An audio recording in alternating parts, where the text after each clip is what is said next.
Hi everyone, so today we're making jollof rice, but not plain jollof rice, oh, goat meat flavor infused jollof rice. This one is bursting with flavors. Anyway, before we start, have you subscribed to my channel yet? What are you waiting for? Hey Joe, just use one finger to click that subscribe button. Please help my ministry grow. Hey Joe, thank you. Guess who found goat meat with skin on for the first time in nearly 14 years? Me. The amount of goat meat recipes that will be coming up shortly, you people will beg me to stop. But unfortunately, it's quite fatty, but it's fine.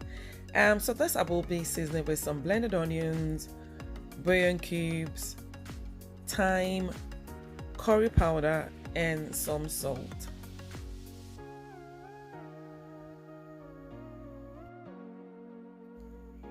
And after mixing thoroughly, I will leave this to marinate for about 2 hours. Normally I would do an overnight marination, but because I'm pressed for time, I won't be able to do that on this occasion. But it is recommended that you do an overnight one if you want it bursting with absolute flavors. So that's that. And after marination, I'm going to place this on low to medium heat and leave to simmer for about 20 minutes. I won't be adding water at this time, and that's because I want the spices to penetrate as much as possible into the meats. And I'm just going to check on the meat after 20 minutes and then add some water. I won't be adding too much water, and that's because I want the broth to be concentrated, because I will be using it to make the jollof rice. So just enough water to cook, and cover and leave to cook until soft.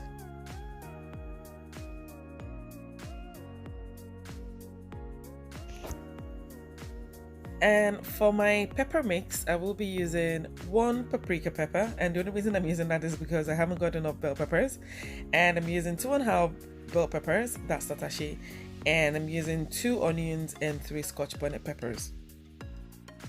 I'll also be using some ginger. Ginger is one of my 3 secret ingredients for perfect jollof rice. If you don't already use ginger, you should start now. It sort of intensifies that smoky flavor because it's quite aromatic, and it is just amazing in jollof rice. If you don't already use it, please start and then come back and then give me your testimony. I'll be waiting. For my tomatoes, I will be using canned tomatoes, that's plum tomatoes. And if you're going to be using fresh tomatoes, you would need about 4 to 5 medium sizes. And now I'm going to blend my pepper mix, starting with tomatoes and then peppers, scotch bonnet peppers, and then onions and the ginger.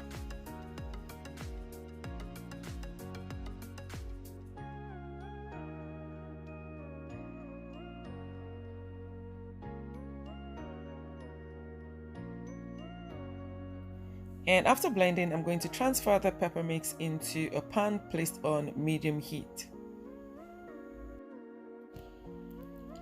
To this, I will be adding some thyme, bouillon cubes, white pepper, which is also one of my secret ingredients, but be careful because it is quite hot. If you don't already use white pepper, you should start. It is amazing in jollof rice. Curry powder, and some bay leaves. I won't be adding salt at this time, and that's because I will be cooking with the meat broth and I'm not sure how salty that's going to be, so I can always add that later. Now I'll cover this and leave to cook for about 15 to 20 minutes. I need the water content to evaporate as much as possible. And after 20 minutes, as you can see, the water content is pretty much gone, and now I will set this aside. And for my rice, I will be using Golden Cellar Basmati, not pure Basmati, Golden Cellar, the 2 different kinds. The pure one is the one with the shorter grains, you know, the one that goes mushy and it's got that kind of awful smell. This one holds really well. It is parboiled, and it's the one with the longer grains. It doesn't go mushy at all. If you ever cook this rice and it goes mushy, I can't help you. Anyway, some really good brands are Ashley, Tilda, Tropical Sun, L'Aquila. I'm not sure if I'm pronouncing that right, but it's sold in Nigeria. Anyway, so that's it with the rice. And now I'm just going to check on the meats. They are well cooked now, and I will transfer them into a plate and reserve the broth for later.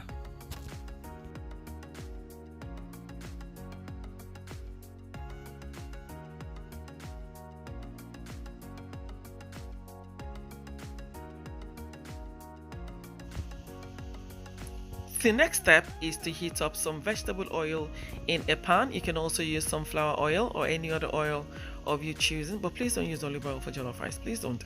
And then I will be adding some onions, garlic, and thyme, and that's only for flavor, so if you want you can skip this step. I'll leave this to fry for about 2 to 3 minutes or until fragrant, and then I'll start adding my boiled meats.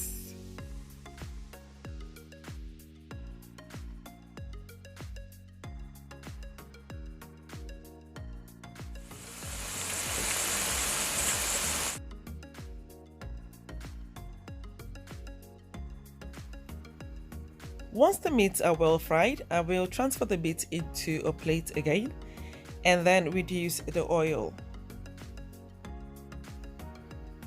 To this, I will be adding some more chopped onions and fry for about 2 to 3 minutes.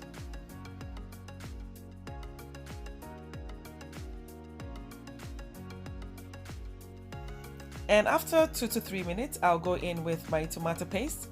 This will be fried for about 15 minutes or until it begins to taste sweet or begins to look like tiny pebbles.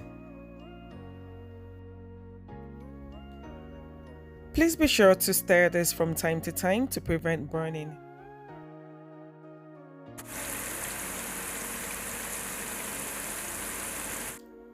And once it's fully fried, I will set it aside. And we're back to the pepper mix. At this point, I'm going to add in the fried puree, mix thoroughly, and then I will leave to fry for about 15 minutes or until fully combined. So I'm sure some people are wondering, all this frying, all this time. See, this is the perfect base for jollof rice. Anything other than this, you're just making peppered rice. So no pain, no gain. And as I've just done now, I've added some more oil because I didn't have enough, and now covering to allow it fry. And after frying, I'll go in with my meat broth and mix thoroughly.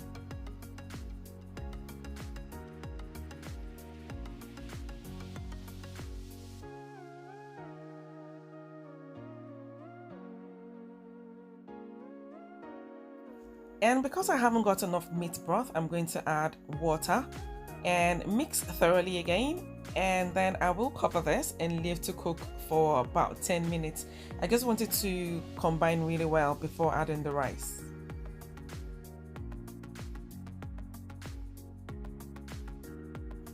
And at this point, I'm going to go in with my thoroughly washed rice. If you're not comfortable using raw rice, you can parboil your rice first, although I don't recommend it unless you're cooking with firewood, because my opinion here, I just believe that if you use parboiled rice, the rice won't fry for as long as possible and it won't be as smoky. But like I said, if you're not comfortable using it, because I know some people aren't, then you can just parboil your rice for about, say, 5 minutes or something and then use. At this point, I'm going to taste for salt and seasoning to see if it needs any more. Mine needs a bit of salt, so in goes some more salt. Afterwards, I'm going to cover with some kitchen foil. The reason for the kitchen foil is to trap in enough heat. Jollof rice is cooked with steam rather than liquid. As you can see from the pot, I didn't add too much water or liquid to it. The rest will be done with steam. And then I will cover with the lid and then leave to cook for about 10 to 15 minutes before checking back. And after 10 to 15 minutes, I'll check back, and as you can see, the rice is halfway cooked. I'm just going to stir this. The reason for this stirring now is to prevent excessive burning. Yes, the rice will burn. It has to burn. This is how you get the smoky flavor, but you don't want it to burn too much. So after mixing, I will cover again and then leave to cook for another 10 minutes.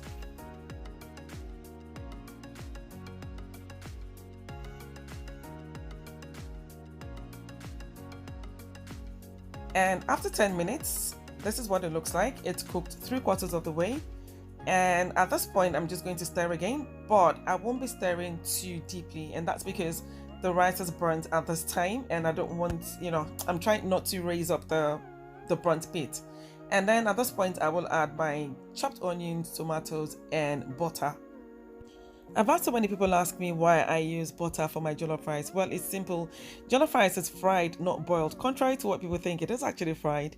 And you end up losing so much moisture, especially when it burns. So what the butter does is to replenish that lost moisture, especially when you're using this sort of rice, that's this Sela basmati. You need to replenish it, otherwise it's going to be too dry. And now I'm going to allow this to cook again for about 5 minutes thereabouts. And after 5 minutes, I will go in with my fried meats.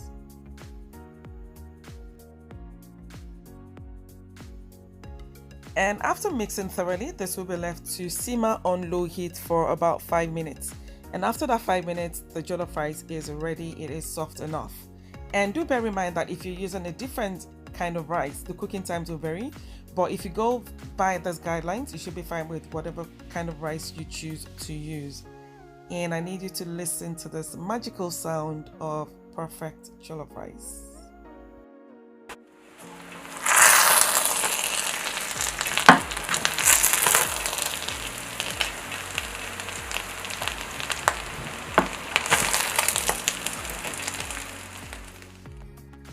And as you can see, perfect jollof rice, the perfect color, the taste, the flavor from the goat meat intensifies this jollof rice exponentially. I can't even explain it. Anyways, will you be trying this recipe? If you do, please let me know how you get on with it. And please subscribe to my channel and do give me a thumbs up. And let me know in the comments if there's any recipe you would like me to try. And I hope to see you in my next video. Bye.